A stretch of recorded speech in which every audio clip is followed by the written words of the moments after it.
coração e o desejo das vocações ajudar. Saiu da Itália para no Brasil a primeira missão realizar.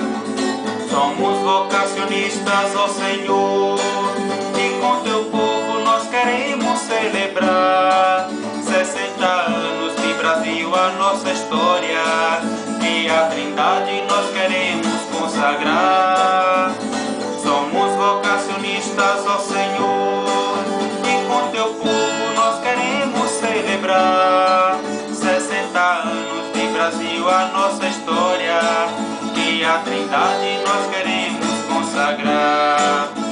Coração tomado de gratidão, na canção queremos agradecer a tantas dádivas que foram concedidas na caminhada pelo bom pastor, a tantas mãos que fizeram essa história.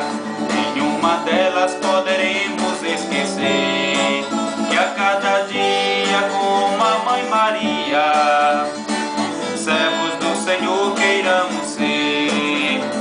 Somos vocacionistas, ó Senhor, e com teu povo nós queremos celebrar 60 anos de Brasil, a nossa história, que a Trindade nós queremos consagrar.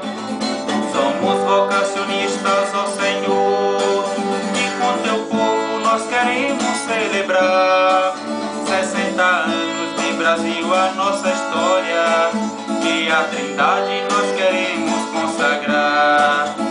60 anos, tempo da melhor idade, a caminhada é hora de avaliar nosso serviço e também nossa resposta.